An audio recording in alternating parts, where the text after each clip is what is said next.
So, if you follow Atheist Oztube, you already know who St. Ron is. And my question here is, why should the Aussies have all the fun?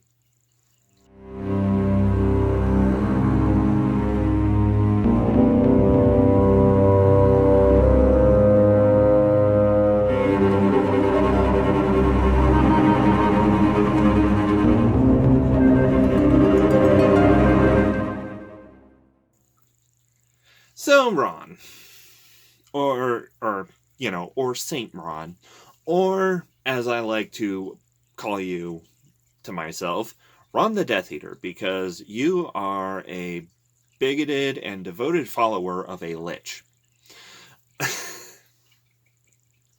This is an open letter to you because we've had our spats on Twitter, and to be fair, 125 characters is not really enough to put together a cogent argument.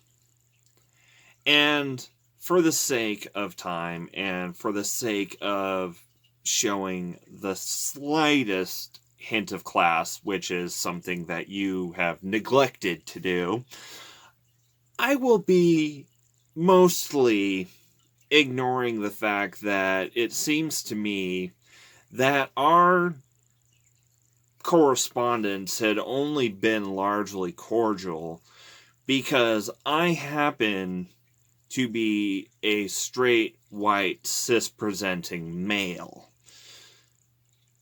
But, once again, that's basically the only mention this is going to get. So, it seems to me that you are heavily ensconced in the presuppositionalist position. But it seems to me that you may be projecting a little bit, maybe have some things backwards, because, presuming the existence of a extra-dimensional being, I will forego the use of, the uses of the word deity or God in this discussion, because I know that especially zealous apologists like yourself can't resist making the leap from the use of those specific words to a correlation with Yahweh or El, take your pick. Or, who knows, if you knock on doors enough, maybe Jehovah. But, anyways, so, first point.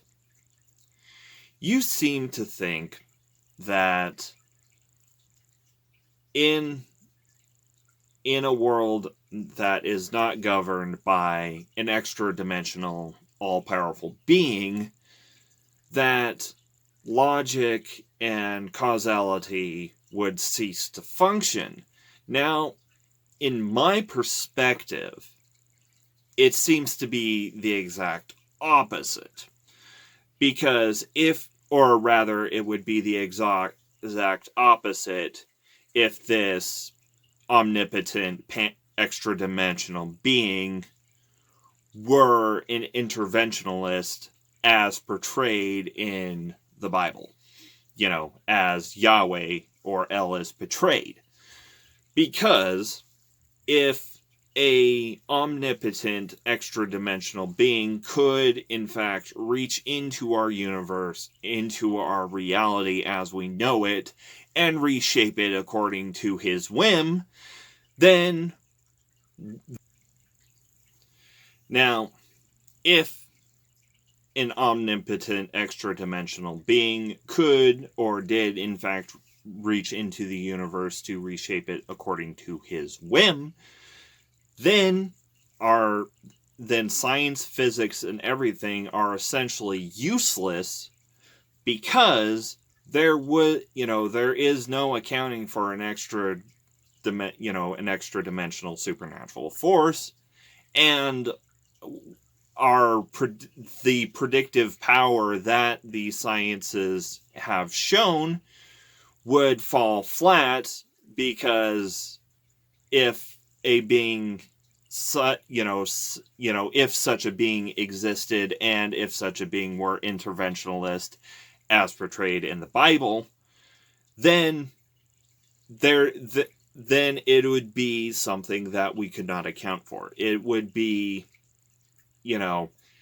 this, for lack of a better term, Yahweh would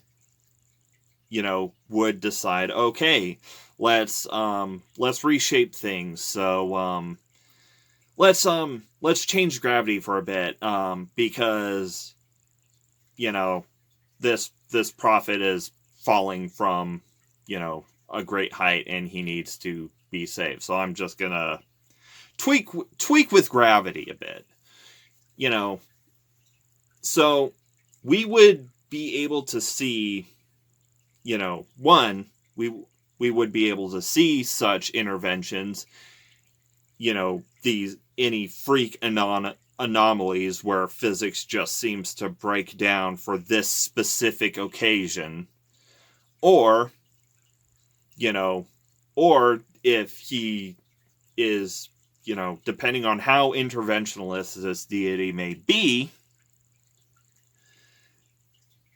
then we would, science would essentially be useless, because reality would be, rewritten essentially at random. It would be chaos. Dogs and cats living together, mass hysteria.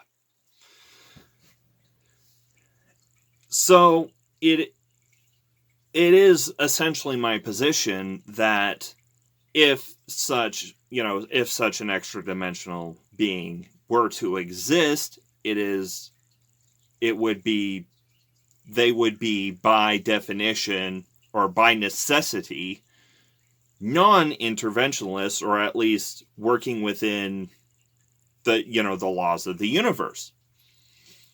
But if such a being can only work within the established laws of the universe, or is non-interventionalist, then essentially there is no practical difference between such a being, such a non-interventionalist, deistic, extra-dimensional being, a deistic god, if you will, and no god at all. Because, once again, there is no practical, from our point of view, there would be no practical difference between a non-interventionalist, deity, a deity that only intervenes within the laws of, the universe as we understand it, and no deity at all. So there's that point, taken care of. So now we move on to morality.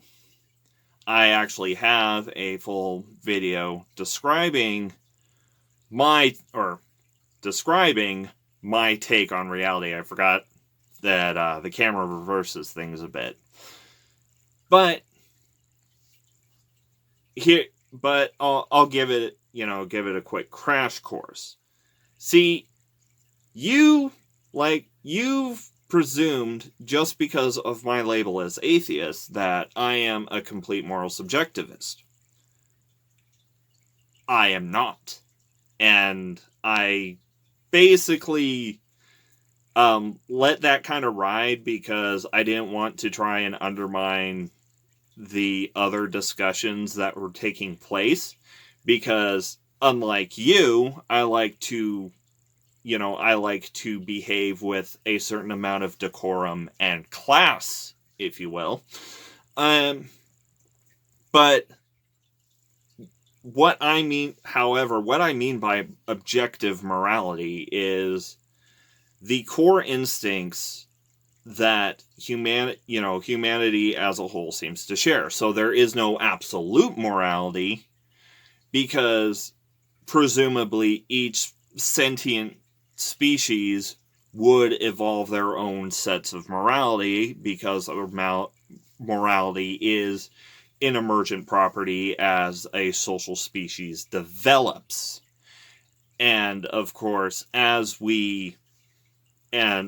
this moral core, what I see is essentially the golden rule, or is usually stated as the golden rule, but more specifically is protect and aid those within your in-group, and you will benefit from it, essentially.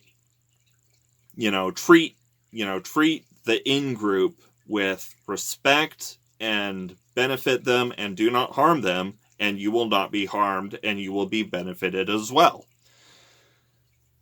And this change over time that we have seen of our own moral code, developing, i.e. slavery being largely withdrawn in, official terms.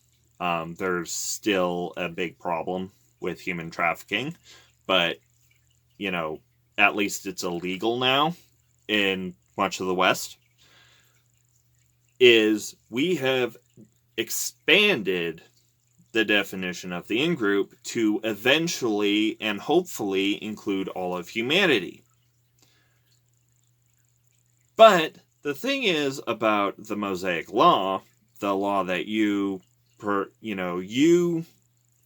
have, and other apologists have set as the absolute and ultimate moral authority, is the fact is actually a how-to guide to create an incredibly xenophobic and insular in-group that would then genocide the heck out of the out-group just to keep themselves pure. Don't do this because this is what the other people are doing, and they are abominations. Essentially. Anything that doesn't actually make common sense to boil into, how a cohesive society would work, usually is designed to make the Israelites a very insular and very tightly defined in-group that basically sees themselves as the only holy people against the rest of the world. So, there's that. And once again, morality, what we call morality evolved as we have evolved as a social species, because morality is how social species can act as a group. You can't really have a social group without, you can't really be a social species unless you can function as a society, and you kind of need morals to function as a society. So now we move to logic. And where you think I'm waffling between, see, you seem to have the idea that logic is some sort of extra esoteric force that helps bind the universe together or something. But logic is not that. Logic is a tool. Logic is an emergent property of our brain as we try to figure out how the world works. And of course, any premises that don't match up with our perception of reality, with our shared perception of reality, any premises that don't conform to that are tossed by the wayside and eventually lost. Also, if, logic was an objective, absolute force like you seem to think it is, that, ultimately stems from this, extra-dimensional interventionalist being that we have established can't work within our observable reality as we know it, or at least can't operate as undetected as they seem to be in our reality as we know it, there wouldn't be like so many logical fallacies, which are, usually clever tricks of rhetoric to make people believe your side of an argument. Or, like, for instance, the ontological argument for God, which just seems to just define God into existing. Like, God exists because he exists. Now, that's, a gross oversimplification of the ontological argument as I understand it. But there it is. It's, it basically uses tricks of rhetoric to try and define a, Yahweh into existing. Or like, for instance, the Kalam, which is, somewhat logically sound, but is vague enough that it can be used to, used to argue for the existence of any deity the apologist happens to believe in. So, and also, there, if logic were some external force imposed on our universe, if the laws of logic behaved as the laws of the universe do, in that, yes, conflating the two terms is what you seem to be doing, and, laws of morality, etc., I kind of see that, like, I've only been active for a few months, and I do see a lot of conflation between moral laws and the laws of logic being conflated with the laws of the universe or the laws of physics, which are descriptions of how things work, right? So, anyways, if these laws of logic were were an actual extant force, or were actually akin to, say, the laws of physics, or the laws, the laws of physics, or the laws of thermodynamics, there wouldn't be paradoxes. Like, this statement is a lie. That's a paradox, because it is both a lie and true at the same time, because this statement is a lie, but it's also true. Because it's true, it makes it a lie, but because it's a lie, it makes it true. Wrap your hand around that. Or, logical problems like the ship of Theseus. It basically, when you look into logical problems and logical conundrums, it becomes very apparent that logic is a process that we put our brains through to understand, or to try and understand, how the universe works. What makes, how does this make sense? What makes sense about this? And hopefully, hopefully I've given a few minutes to take, to explain that, and, had more than 125 characters. Hopefully that'll get through to, through your skull, which seems to be so thick that I'm surprised it hasn't collapsed under its own gravitational force and become a singularity.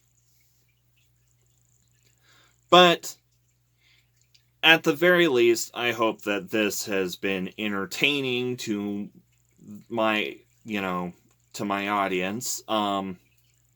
So if you did find this entertaining, or if you did find this enlightening, or if you have any other things to say, be sure to like, share, comment. If you're not subscribed, go ahead and hit that subscribe button. Ring the bell if you want to get notified of streams and, premieres. And also, I was going to announce this on my 100 subscriber stream, but I didn't do it yet. But I didn't do it because helping out with Purple Rhymes with Orange took precedence. But I did set up a rudimentary Patreon. There are only really 2 tiers right now. The basic, get videos early, which means basically as soon as I upload it,